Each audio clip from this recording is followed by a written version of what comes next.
shit on the shelf. Cause the way the real rap is being real myself.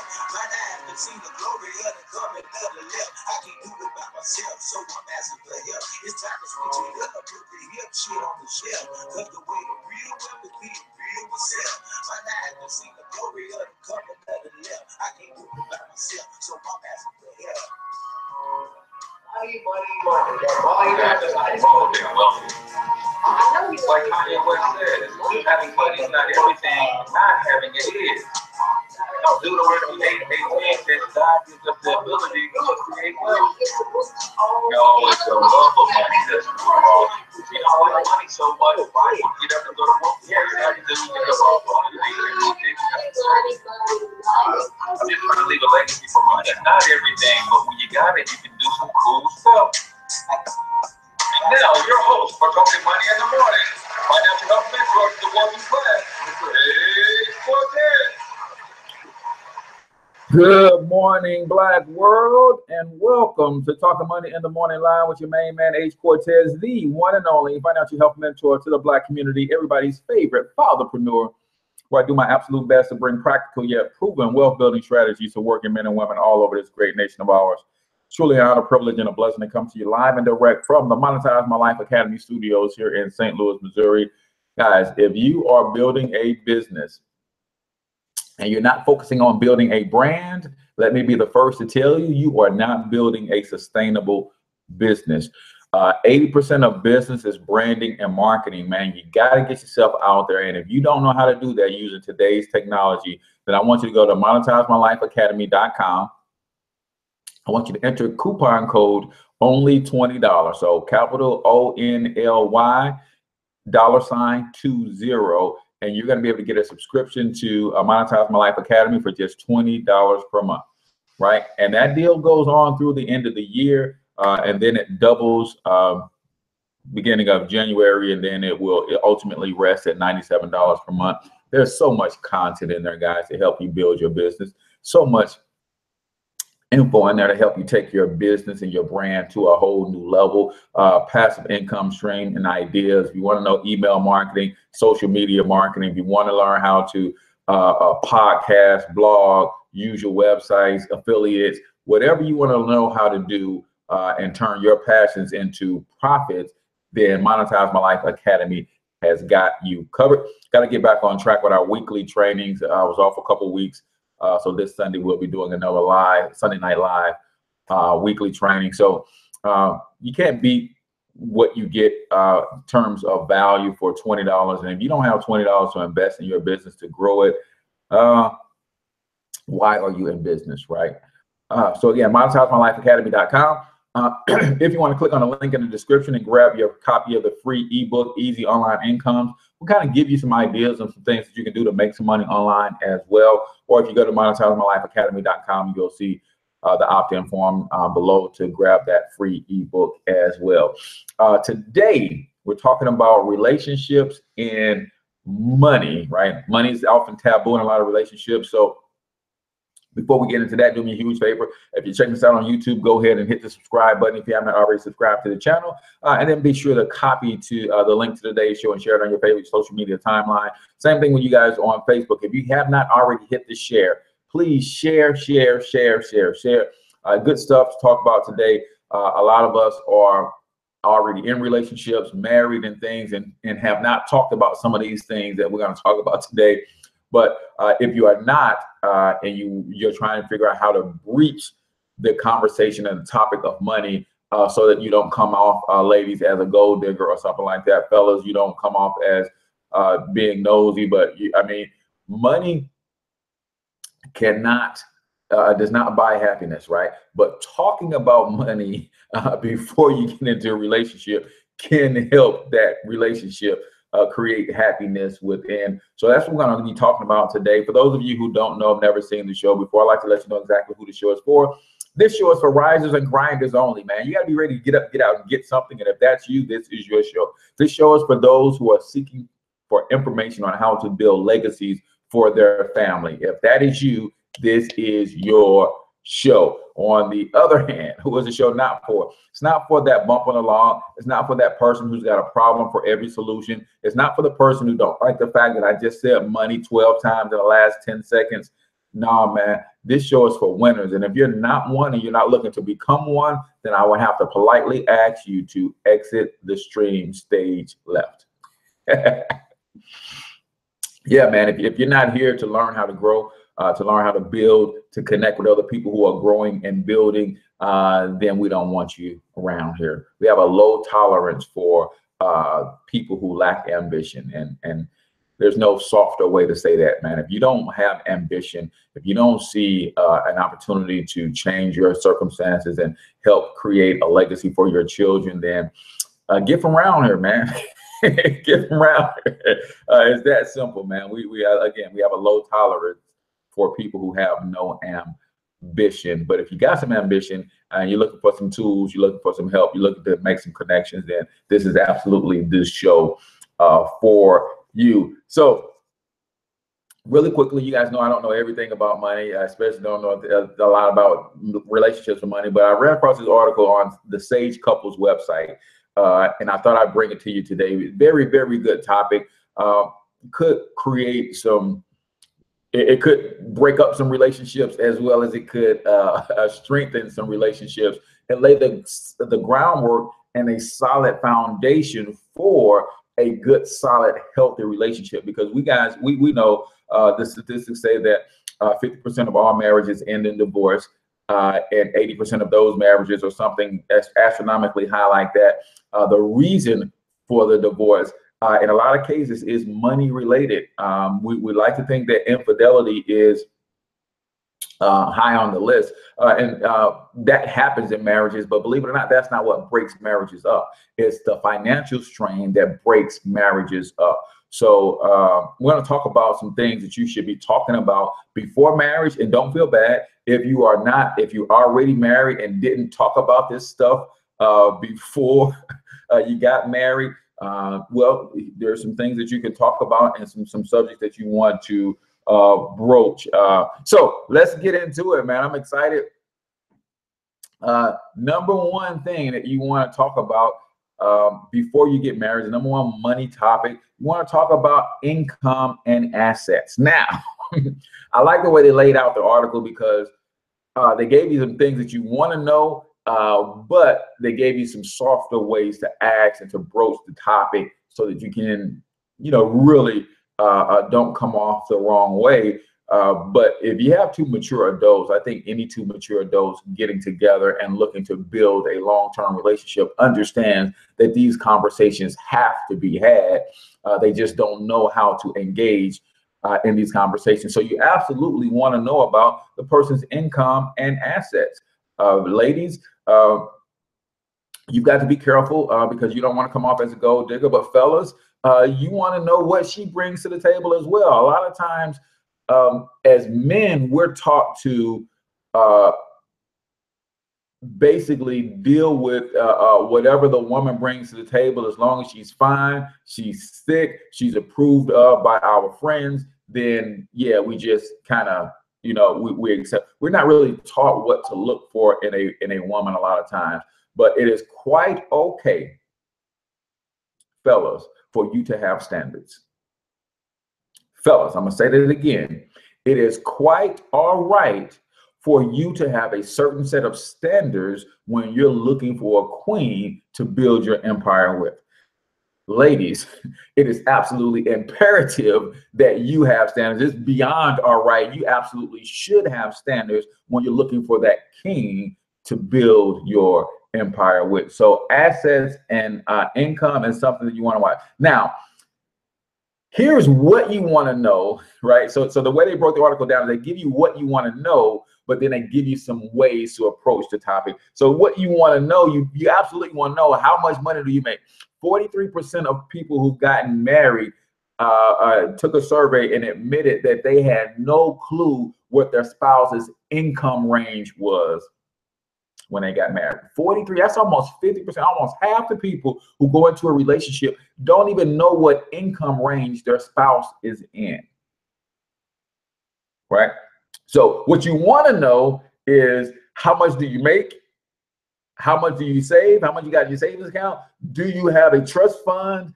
Are you heir to some fortune that I should know about? Right? That's what you want to know. But there's a certain way that you have to ask and approach that conversation to uncover what you know without sounding like you're probing, without sounding too nosy, and things of that nature. So number one, it says what you could ask instead of asking just bluntly, man, how much money you make?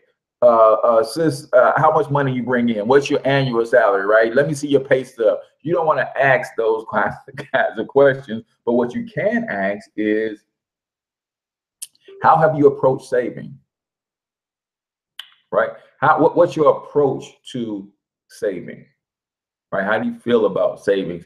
And then these questions you won't ask in one sitting, right? These are questions that you ask throughout the dating relationship, but you watch their behavior and you listen to their answers and see if their behavior matches these answers, because especially from we all love to come into our relationships with our representative, right? We send our representative out there, and our representatives typically know what to say, how to say it to appease the other person's representative, right? But then you have to watch the actions to see if the actions line up with what the representative has said, so that you can really get down to know who you're entering into a relationship with long term. So what is your approach to savings, right? And then you watch their behavior when they're out and about. Do they just let their money go loosely, or are they penny pinching? Do you like a penny pincher? Pay attention to the signs when it comes to how a person deals with their money, because trust me, until you get money as an issue out of the way, money will come up every single day in almost every action that you take in a relationship. It all boils down to, can we afford to do this? Should we do this, whether we can afford it or not, and those sorts of things. Number two, another way that you approach that is, have you started saving for retirement, and what is your strategy? Right? I said, no, I need to see a birth certificate, social security card, and paycheck stuff, right? Right. What's your approach to retirement? What kind of strategies do you have for your retirement, right? You want to know, is this person even is accumulating assets even on this person's radar? What's your approach to saving investment? What is your, what are you doing with retirement? Another thing that you can ask is, do you invest at all? And most brothers will say, yeah, girl, I got them investments. Okay. Can you recommend a good money management company? Who manages your money? What company you use, or do you have your brokerage account with? See, these are all things that you can say in a conversation and determine whether or not a brother even knows anything about asset accumulation.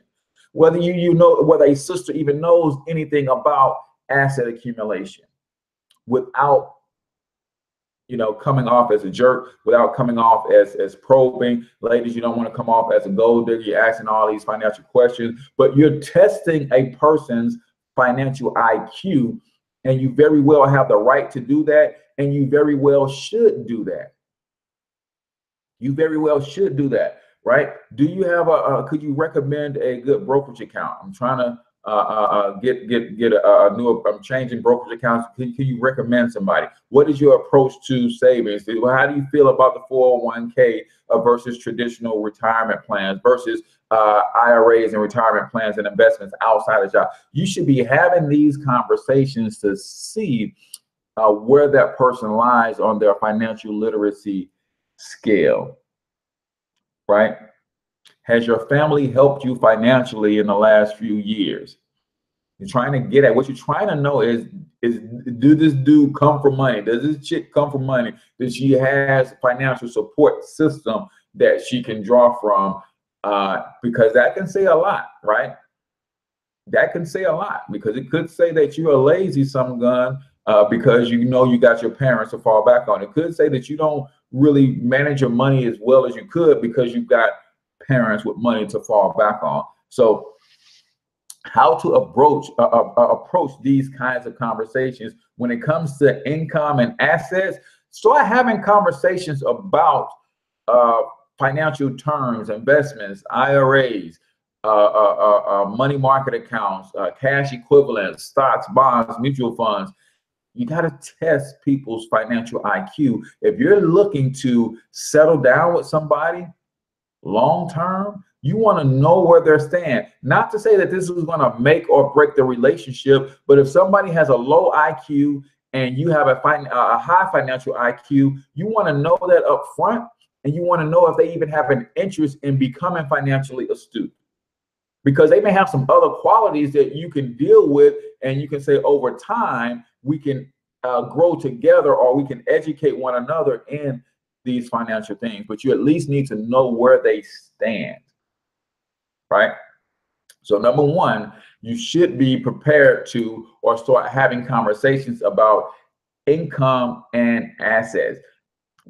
Do you want to go and just flat out, like I said, get the check stub? No, but you should know what they do for a living, what kind of income range that they have, because again, marriage is not only a spiritual deal, but it is also a financial and a business relationship as well.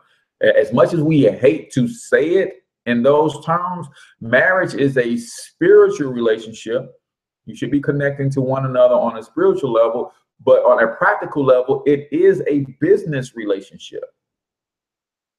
And we don't like to talk about it in those terms because Hollywood has got us thinking all lovey-dovey. No, marriage is a business partnership as much as it is anything else. So if you're not talking money and financial situations and what each person is bringing to the table, then you could be going into something blind. And again, most marriages are ending because of financial trouble. So you want to have that income and asset conversation.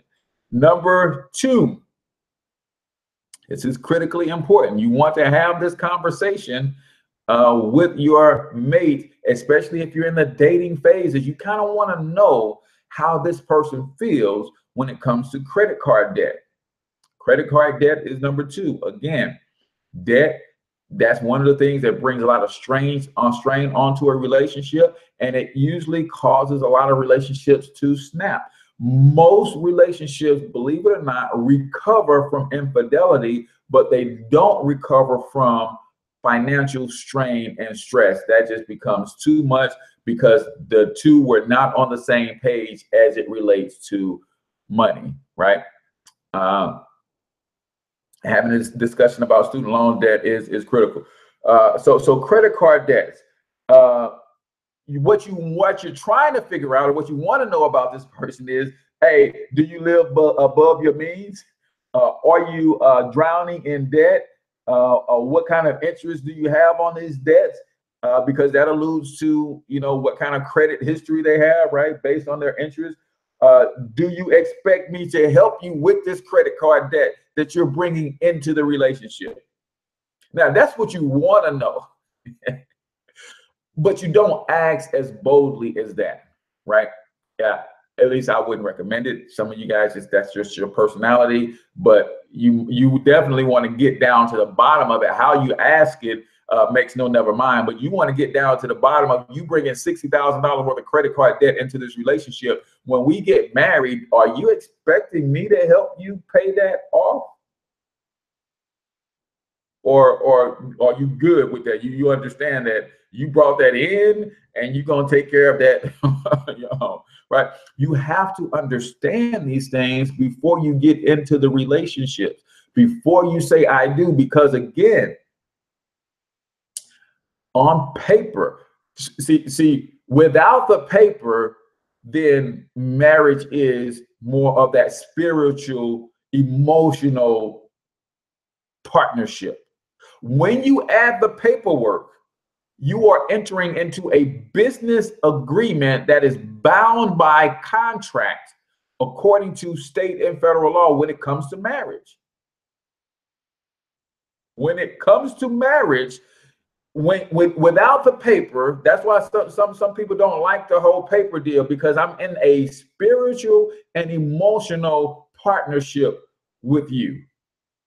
When you add the paper, by law, you transition that spiritual and emotional partnership into a business partnership that is bound by contractual law.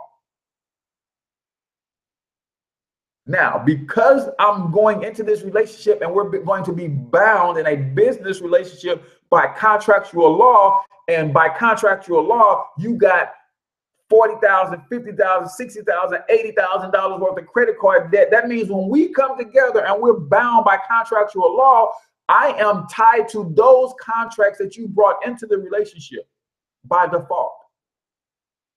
So I need to understand what your expectations are with this particular debt that you bringing into the party.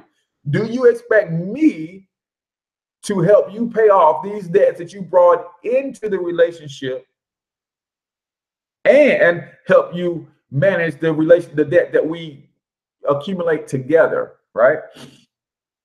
So how do you broach this conversation where it's a little more gentle, and you can do this early on in a relationship? See, when you're already married, man, y'all can have the conversations and they can go deep, and you guys are already bound. But how do you start talking about this stuff before you get to that level, right?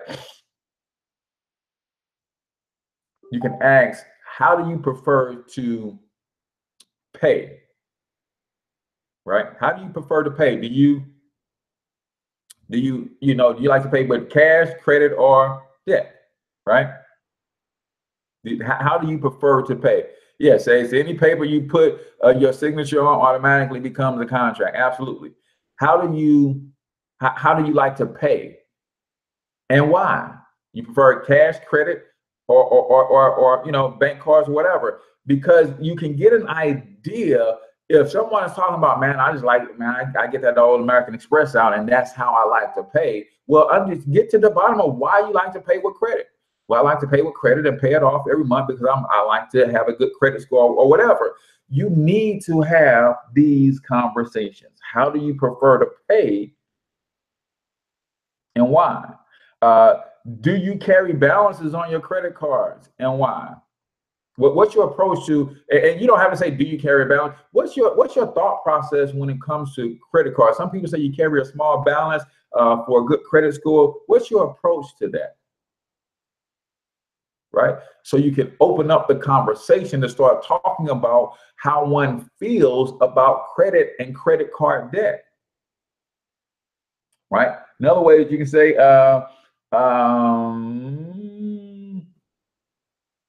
how are you managing your debt? What is your strategy for, you're dealing with and overcoming and getting rid of debt? What is your strategy? Do you like to make an extra principal payment every once in a while? You talk about strategies to dealing with debt, and the person might say, nope, all I'm paying is that bare bones minimum. I pay the monthly minimum every month, and that's just it. That says a lot about a person, because you're only paying the monthly minimum. That means you're never going to get rid of debt. So you have no plan of getting out of debt. You're just going to live with debt for the rest of your life. Nah, we can't. We can't. This might be the end of this relationship right after this conversation, right? So what's your strategy, right? How are you keeping track with your credit score? Do you have a good app for your credit score? Do you have a good app? And this is a conversation in this day and age, is to broach the conversation. You can always ask about apps. Hey man, do you have a good expense tracking app that you're using? Trying to figure out, how do you manage your credit score? Are you using Credit Karma or something like that to keep track of your credit score? Because you want to know if this stuff is even on this person's radar. Credit score, what's a credit score? Why I need an app to keep track of my credit score? If that's important to you and the person's answer is, why would I do that? You guys aren't compatible financially. Now, if they got some other stuff that they bring to the table, I get it. And if you want to educate them in that area, that's fine. But the whole point is you have to know where they are. You don't want to get into the marriage without having these conversations, and now you're legally bound, and now all this stuff starts to come up. It's like, man, I'm glad you got that good job, baby, because I got all this credit card debt, man. We need to start attacking this right away, man. I want you to take $100 of your paycheck every week and apply towards the principal so we can get out of debt. You're like, wait a minute. You brought $80,000 worth of credit card debt into this marriage, and now you expect me to help you get out of it?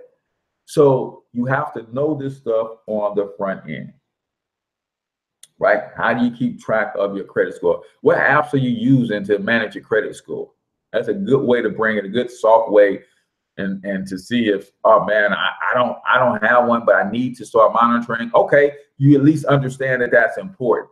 So based on where you are with your financial education, you want to make sure that that person is even in the ballpark, man. Some people are polar opposites and they're trying to make this money thing work. You don't have to do that if you just have some conversations about money. Number three thing that we need to be talking about before you get into a relationship and commit yourself one to another.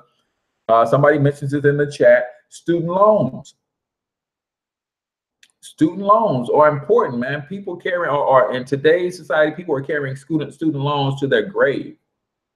So you want to know, here's what you want to know. How much do you owe? Will you make enough on your job to pay back the student loans? Do you expect me to help you pay these student loans, right? Right? How comfortable you are talking about finances? Simply, the first question, whether dating or friends, yeah, that opens the door for all topics. Yep, absolutely. How comfortable are you talking about money and finance? Right? That's a good baseline entering a relationship with anybody, but especially a mate long term, so that door stays open. You're absolutely right, Jennifer. But you want to know how much student loan debt this person has. You want to know what kind of job they have to pay this student loan debt back. Are they even working in their career field and making enough money to pay this loan back over a lifetime, right? And you want to know what's their expectations. Right now, you're managing this student loan debt on your own. When we get married, do you expect me to help pay your student loans off, or are you going to continue to manage that stuff on your own? So how do you get into that conversation? Hey, you know, you might talk about what school they graduated from. Man, did you need to get any student loans to get you through? Right? And most people say, yeah, man, I got a ton of student loan debt. Most people say, nah, I was able to, you know, scholarships and you know, thank God I only had to get, you know, 3,000 or 4,000 in student loans or whatever the case is, right? Did you need to take out a loan to finish up your degree? Right? And then I'll tell you this, you listen to and you watch for the signs. Especially a lot of men like to brag about their scholastic status. Man, I've got a PhD. I've got, you know, I've got the, I got 2 master's degrees. So when they're talking about being educated, a lot of times they're saying to you that I'm educated. What you're saying to me is chances are you got a lot of student loan debt. He said, if I'd have known all this in 98, right? So when you're listening to those conversations about those accolades, I'm thinking to myself, okay, you got 2 master's degrees, but you work at the same job in the same department as me. I know what I make. If you got 2 master's degrees, chances are you took out some loans for that. So you got to start paying attention to people's financial situations and the decisions that led them into those financial situations. You know, how do you feel about student loan debt in general? You know, if we had kids, would you want them to get student loans, or would you want to, you know, prepare early so that they wouldn't have to? How do you feel about student loan debt? How do you feel about your student loan debt? And some people will say, if you ask them how they feel about their student loan debt, oh man, I'm gonna be paying this thing off till I die. That means they have no strategy, they have no plan. They're planning to go into their death, into the grave with debt. So you got to understand, okay, that's their thought process. Now, how do you deal with that? Are you okay with that? Are you cool with that? Right? You know, how do you track the interest on your student loan debt? Why is that important? Because you want to know if they even care. Man, I don't know. I just make my payment every month and just, well, you're not even tracking the interest. You know, the loans are sold and transferred 3 or 4 or 5, 6, 10 times, and the interest rate changes based on every time it's being transferred and all, and you ain't tracking that stuff. You're just making payments. You're making blind payments. So you have to understand how to get into these conversations and talk about this stuff openly, and be prepared to answer the follow-up questions that they're going to have for you. Oh, wait, what about your student loan? You know, how do you feel about it? But you guys want to be on the same page financially before you get into debt. Even if you're not on the same page financially, I actually said that wrong. You don't have to be on the same page financially. You have to know what page your partner is on. Does that make sense? You don't have to be on the same page, but you absolutely have to know what page they are on, because you can make a decision on whether or not you're going to help to educate them, recommend some stuff. If they want to learn, they want to grow, you're in it for better or for worse. So you need to know what page they're on, right? Because you think about for better or for worse. What does that mean?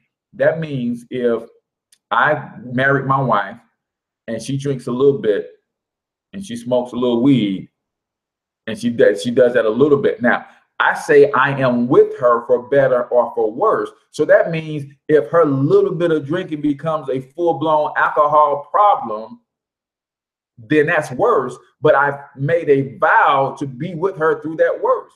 If that smoking a little weed every now and then goes to doing meth, I said I was going to be with she's on, so I can determine, okay, here's the page she's on. I said I'm with her for better or for worse. Worse would look like this. Can I stomach that if she gets worse? Better would look like this. Okay, I'm cool if she gets better. I said for better or for worse. So if you're dealing with somebody who's already an alcoholic and you decide to marry that person, you say, hey, I'm going to be with this person for better or for worse. They get worse than being an alcoholic. You got to, you look at that range of better or worse, right? Look at somebody's health. If you're dealing with somebody who's slightly overweight, okay, slightly overweight. What does that mean? Okay, they're slightly overweight. So for better or for worse, for better, they become a health junkie, and I might not want to become a health junkie, but I said for better, so I'm gonna still be with them. They're slightly overweight. For worse, they might become 100 pounds overweight. Are you still gonna rock with them? You need to know this stuff about your mate going forward. So at least reading the same book, right? So that y'all don't have to be on the same page, but you need to know what page they're on, and if you're willing to deal with helping them catch you up to where you are or not, right? So you also want to know what is your strategies for paying off the debt. You know, what's your strategy for attacking your student loans? Do you have an end date? Have you put together a plan that says when you're going to be completely done paying your student loans? Nah, I'm just gonna pay the minimum. Man, I just got another forbearance. I just got another forbearance. Like, really? No. See, what I'm gonna do is I'm gonna go back to school and take a class, right? So, you know, as long as you're in school, you don't have to pay them off. So I'm just gonna take and get my master's program one class at a time. So I don't have to pay the student loan. And you're saying, wait a minute. So you're going to take another class and keep pushing the student loans off. You and I eventually going to get married. And then by the time you're finished taking these doggone classes, because you've been pushing the loan off, the loan is going to come due right when we're getting ready to send our first kid to college.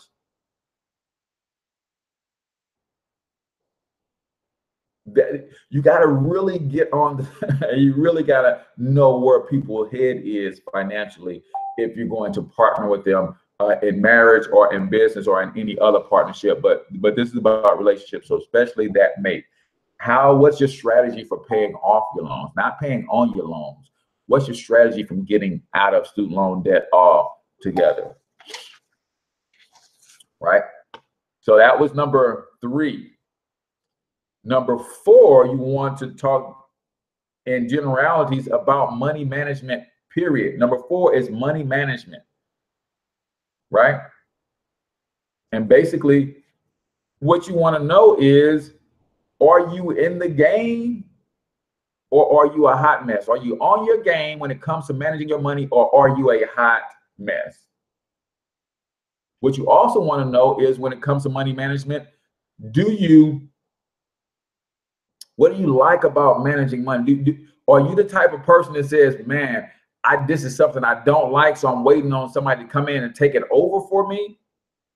Right? You need to know this stuff about the person you're dealing with. I don't like to manage money, so I expect you to do everything. Well, what if you're the type of person that don't like money management? I don't like to pay the bills. I want to rely on somebody else to do that. I'll make the money, but somebody else will pay all the bills. And then the person that you're with, they feel the same way. And now you two get married, and neither one of you like to pay bills. Neither one of you like to manage the money. Neither one of you like to really look at finances. How is that going to work out for you guys? So if you're saying that, hey, I'm entering this relationship, you don't like to manage the money, you don't mind making the money, but you want me to do all the money management, okay, that's cool. I know that up front going in, right?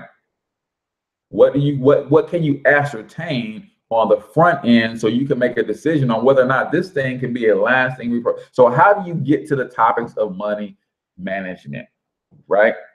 Again, man, do you have some sort of expense tracker app that helps you keep up with your income and your expenses? Right? How do they respond to a question? Oh yeah, I'm using this Robinhood app. You know, it not only helps me track my expenses, but it takes the leftover change, and it automatically invests it for me. So you want to have these kinds of conversations. And then what I like to tell, especially the sisters, because sometimes it seems like the sisters fall harder for the brothers on the front end. The brothers fall harder for the sisters on the back end, but on the front end, sisters seem to fall a lot harder in a shorter span of time when you haven't given the relationship enough time to really monitor that person's actions. So for instance, I tell my nieces, I don't have any daughters, but I have nieces, and I would talk to them. I say, hey, you need to ascertain that person's dreams, goals, and aspirations within the first 30 days, right? What is it that you're trying to do? When you guys are having those long conversations, you're on the phone all night and all that stuff, listen intently to what they say, and then watch for the actions that should be taking place to back that up. When my wife and I first got together, I was telling her about my dreams and aspirations in real estate, and she was a loan officer for a private company at the time. So together, and I was telling her about, hey, I want to learn how to flip houses and all this stuff. In the first 2 years, we did that. So she said, okay, here's a guy who said this is what he wants to do, and his actions fell behind what he said he wanted, and he executed on what he wanted. You get with a guy and you're in school, and he says, oh yeah, I'm trying to get back in school, right? So y'all hook up in July, or y'all hook up in June. Man, I'm trying to get back in school, man. Go ahead and finish my degree out, and go ahead and get into engineering because that's my passion. And July come, and it's like, okay, did you get enrolled in school? Which school are you going to get enrolled in? And if he says, huh, what you talking about? Then that lets you know he was just spitting game. He had no intention of getting back in school. But because you're in school, he figured that he needs to say he's trying to get back in school so that he can say.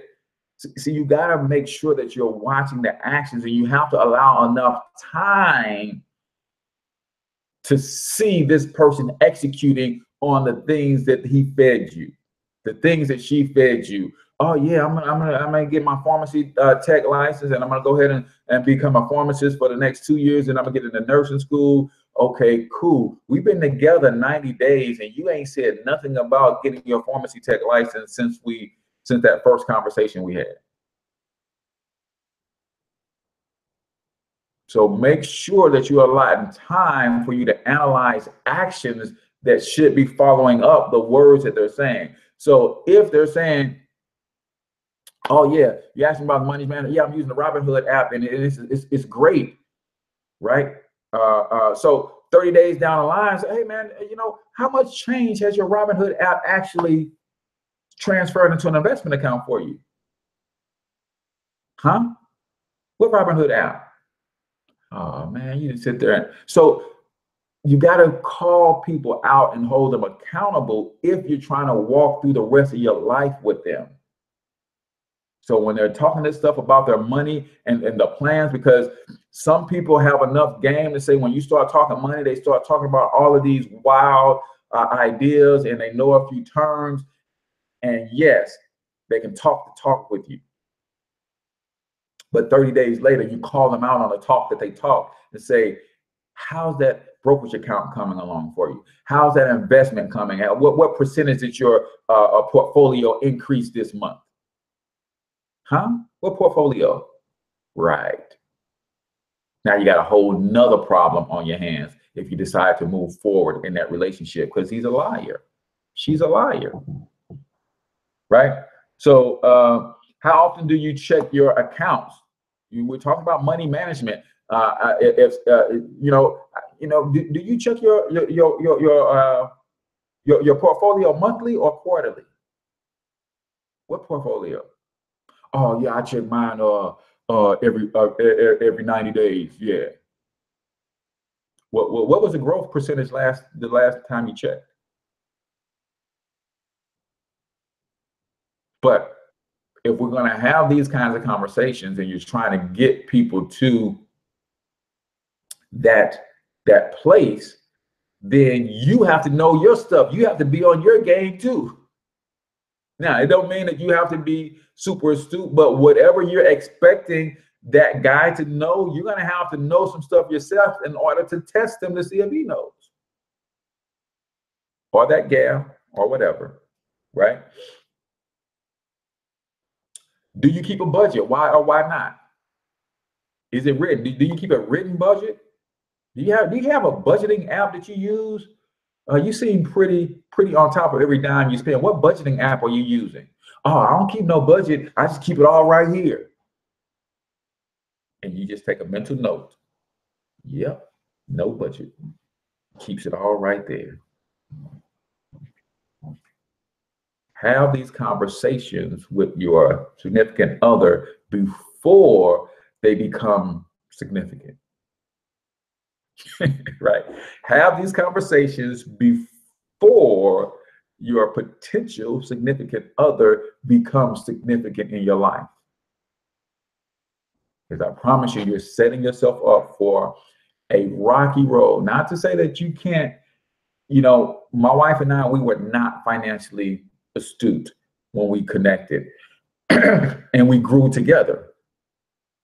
But if you are unequally yoked in any area of your life, you need to know what that person is yoked to so you can determine whether or not you're going to carry more of the load on in this particular area or not.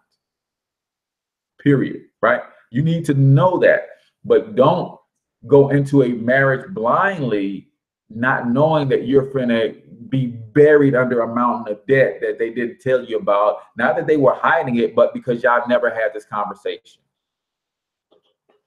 So now y'all got, you married this guy and he brought a bankruptcy from another business that he had. He brought $100,000 worth of medical debt that he had because he had some plastic surgery he didn't tell you about. And now you got to help shoulder the load because the marriage contract is a binding business agreement between the two of you. His debts just instantly became your debts. So you might want to know what debts he's bringing to the table, right? What's your favorite thing about money, right? Managing money, right? Or do you want to invest? You know, you got long-term investment goals or short-term investment goals, things of that nature. Start having these conversations. I love the way the young lady put it earlier. Just, you know, how comfortable are you talking about money, right? Let them know off the top, hey, money is big for me. Not that I'm trying to get at your money, but I want to make sure that we are solid financially down the road. I want to make sure that we are going down the same financial path. So if we merge, we can continue to go down that very same path. Number 5, fifth thing, and then we'll do part 2 tomorrow. We'll go 6 through 10 tomorrow. So these are 10 money topics that you should discuss before getting married.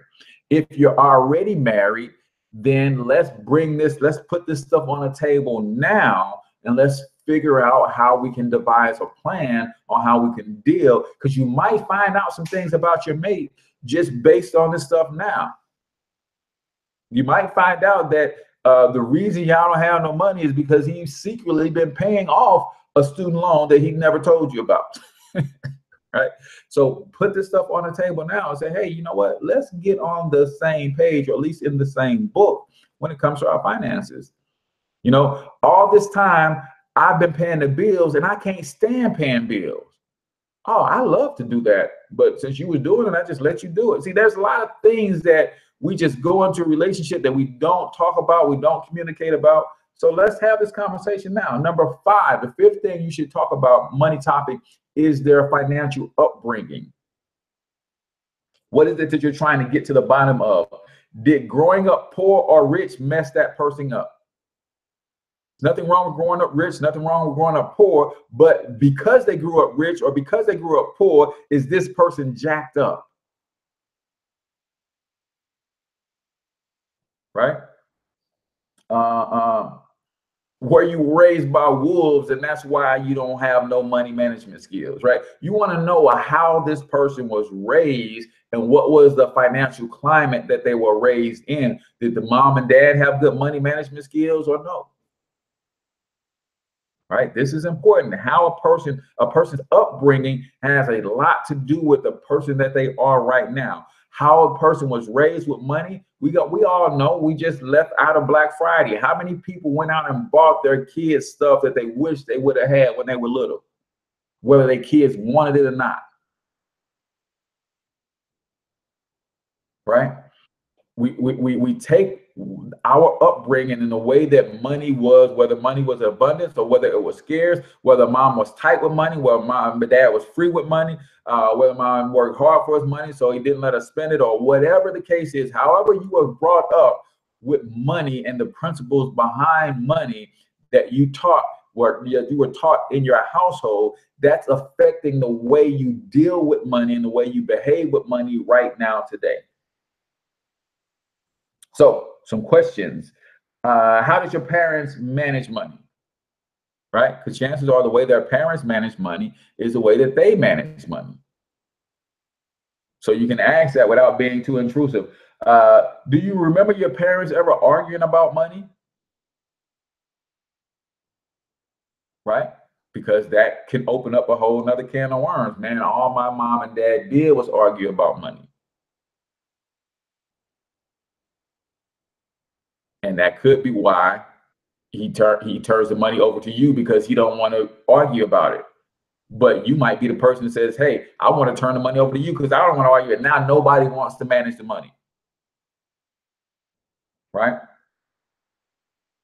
How did you feel about your financial situation growing up? You know, we were extremely, extremely, extremely broke.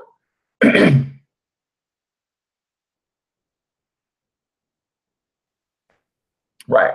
Jacked up. I saw daddy pay for everything mom needed, or he took care of her She worked not because she had to, because she wanted to, right? So that affects the way that you deal with money today. That probably has an aspiration that you have today, that, hey, I want to do the same thing that my dad did for my wife that he did for my mom, right? So the question is, how did you feel about your money situation? We grew up broke as a mug, man, but we were not poor because my mom taught us how to have faith. She taught us how to be optimistic. So poor is a mindset that's more of a permanent state. Broke is just temporary. Now, I will be honest, I had to ask my mom on many occasions, how temporary is this situation? Because it seemed like we've been in it for a long time. But even as broke as we were, we spent weeks on end without no electricity. I remember times we spent months on end without no gas and hot water. But you know what? Our household was still the house that everybody congregated in, even though we didn't have any lights at times. We burning candles, and all my friends wanted to come hang out. They thought that was cool. Nah, man, we ain't got no money, right? Mom was on welfare all my life.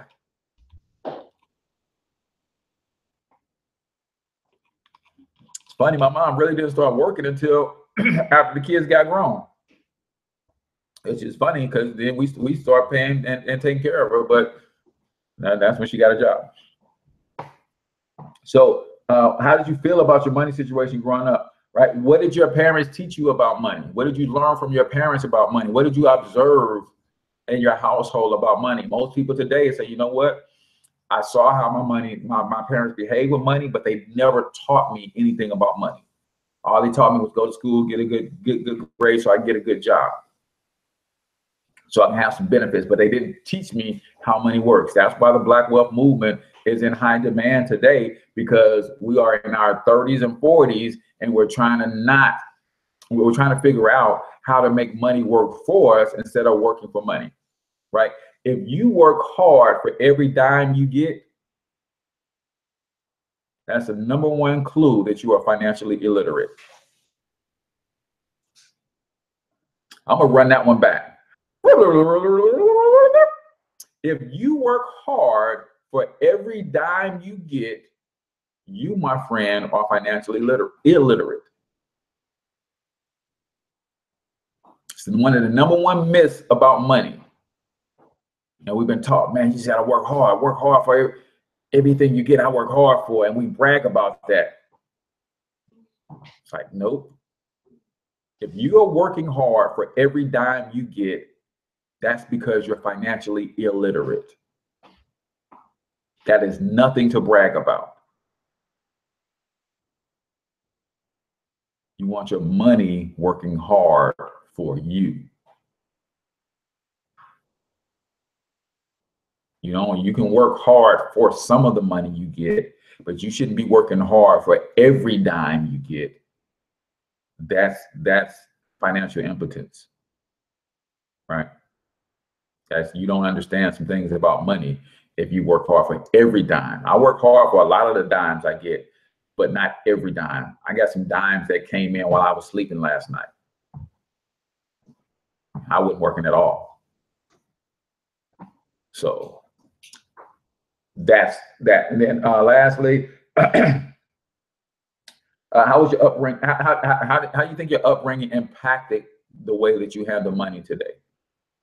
Right. So you're trying to get to the bottom of, you know, if this person is messed up because the way their parents brought them up, or were their parents good and they became jacked up on their own, right? You got to really get to the core of who the person is and understand how they think, because the best predictor of future behavior is past behavior. So you want to know how this person thinks, because their thought process is what created the past behavior, and you can kind of predict that, hey, this person is going to evolve, they're going to grow, so chances are we're going to be in a better place because of their thought process and their thought patterns. Or you can say, hey, the way this person thinks is all jacked up, so the results they're going to get are going to be all jacked up, and I don't want no parts of it. But this should take place before the significant other becomes significant to you. Right? So a lot of times we look at a lot of the wrong things when we decide to make someone become significant in our lives. Man, she fine, she thick, she got long hair, she got short hair, she light skinned, she brown, she chocolate. We think about some of the wrong things that causes someone to become significant in our lives. We're putting the wrong priorities in place, the wrong checklist in place for long-term significance. Because for as long as you can live, you're going to be dealing with money. So you might want to know how this person that you plan to be in a significant relationship for the rest of your life, you want to know how they deal with money, how they think when it comes to money. What is their approach to money? Do they care about it? Do they not care about it? Do they spend it freely? Do they hoard it? You need to know all of this stuff. Are they free givers? Do they give to the church and to charities, or do they not? Because that has a lot to do with future blessings. The law of sowing and reaping and reciprocity is real. You need to know this about the people that you're entering into a long-term relationship with. So really quickly, let me recap the 5. These are 10 money topics to discuss before marriage, before entering into that long-term spiritual and emotional relationship, because it could definitely impact the emotions that you have one towards another when you're trying to save money and all the partner wants to do is spend money. That's not going to work. Right? So number 1, income and assets. You want to know what this person feels and believes about income and assets. Do they have any? Do they have a good income? Do they have assets? Do they believe in accumulating assets at all? You want to know this. Credit card debt. What's the rule on credit card debt? When we get married, do we pay all our credit card debt together? Or when we get married, I pay my credit cards and you pay your credit cards. And then if we have credit cards together, what's the rule when it comes to credit card debt? How do we manage that? That's important. Number 3, student loans. Same thing. If I bring $80,000 of student loan debt into the relationship, you bring 10. Do we now have $90,000 in student loan debt collectively, or do I still have 80 and you have 10? Right? Those parameters need to be established before we go into, because the last thing you want to do is go into the relationship and I'm thinking, man, she's got a nice job. She's going to help me with my 80,000. We're going to pay her 10 off real quick, and then we're going to concentrate on my 80. And you thinking the whole time, this brother got these 80,000 student loan debt. It's going to take with the money he makes. It's going to take him a long time to pay that off. Right? We need to have those parameters established before we even become significant to one another. Money management in general. How does this person feel about money management? Is it important? Is it even on his radar? Is he trying to get better at it, or does he not even care? Does she not even care? How are they going to manage their money when we bring these 2 corporate entities together? Now, I'm gonna leave that alone. When we bring these 2 corporate entities together, who's going to be the CFO?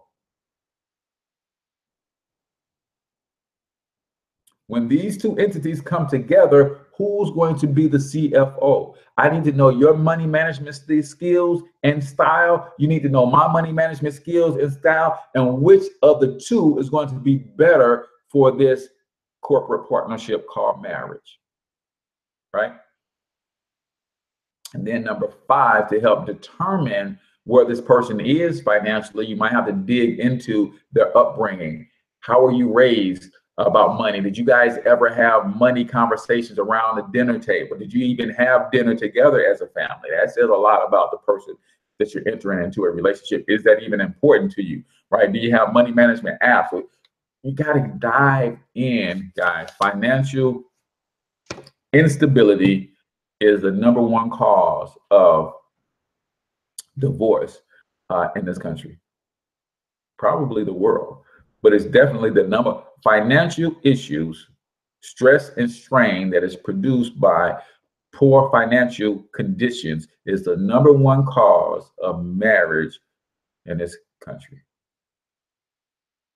Infidelity is up there, but most couples have statistically been surveyed, and they say they survive infidelity, but they can't survive financial insecurity. And that's what's really tearing families apart.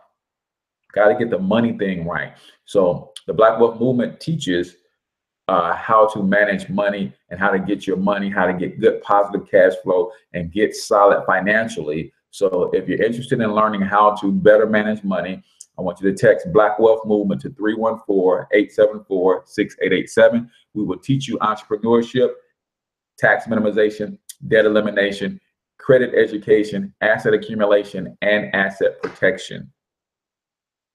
And you get yourself right, and you get with a queen or a king that got themselves right financially, and you guys decide on how the money management is going to take place, but you are both coming from a solid financial place, and then that marriage has a better chance of survival financially, which keep infidelity out of the thing, and you should be golden, right? So I'm H Cortez, the one and only financial health mentor to the Black community, everybody's favorite fatherpreneur. Until I talk to you guys tomorrow, where we do part 2, we go 6 through 10 and put a nice bow on it. I want you to get your money up because you absolutely can do it. But more importantly, y'all, you deserve it. Peace out.